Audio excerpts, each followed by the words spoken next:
রাখার পর দেখতেছেন উঠতে পারে না। একটা কারণে কতগুলো আমার পাখি মারা গেছে। আমি এখানে 2টা লস খাইছি। আসসালামু আলাইকুম, আমি সাকিব হোসেন স্বাধীন। আশা করি সবাই ভালো আছেন। আলহামদুলিল্লাহ, আল্লাহর রহমতে আমিও ভালো আছি।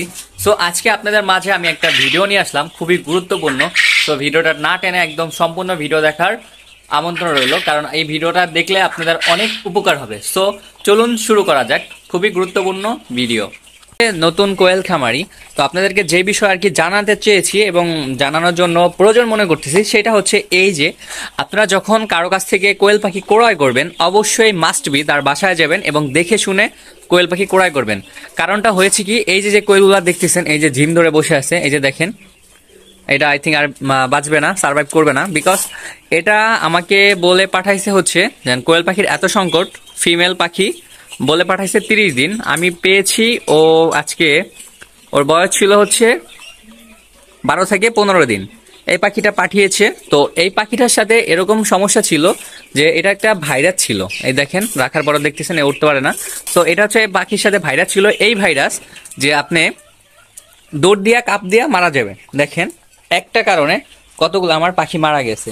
শুধু ওই পাখিগুলোর কারণে একটা না, আমার ফার্মে যে বড় বড় পাখিগুলো ছিল, এই দেখেন, যে বড় বড় পাখিগুলো ছিল এগুলো মারা যাচ্ছে এবং গিয়েছে। বিগতকাল আমি 54 পিস ফালিয়েছি এবং এখনো মেবি 450 পাখির মধ্যে এখনো মনে হয় কত পিস কম হইলো, 100 পিসের মতো আসছে।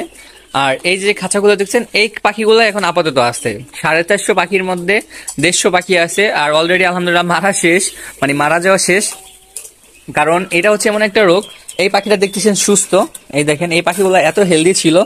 একটা পাখি অনেক ওয়েট ছিল। সব পাখিগুলো এখন খাবার খাচ্ছে না, আর বেসিক্যালি খাবার হজম হচ্ছে না। এই যে দেখেন, এই খাবারটা হজম হচ্ছে না। তো খাবার হজম না হওয়ার কারণে পাখিগুলো না খেয়ে এই যে এরকম ঝিম ধরে দেন পাখিগুলো মারা যাচ্ছে। সো আপনাদের কাছে আমার একটা রিকোয়েস্ট থাকবে, এই যে পাখি ক্রয় করার আগে অবশ্যই ফার্ম ভিজিট করবেন।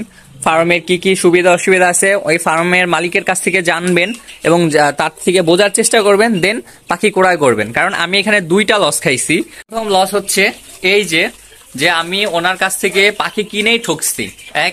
বলে দিছে 30 দিনের পাখি, পাইছি 15 দিনের পাখি। এখানে 15 দিন লস খাইছে, দাম কিন্তু 30 দিনেরটাই রাখছে।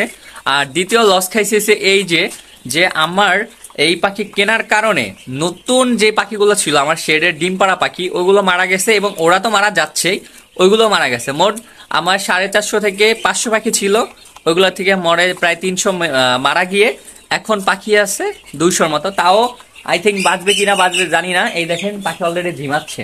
এই পাখিগুলো বাঁচবে না। আর কতগুলো মারা গেছে এগুলো আপনাদের দেখানোর চেষ্টা করছি।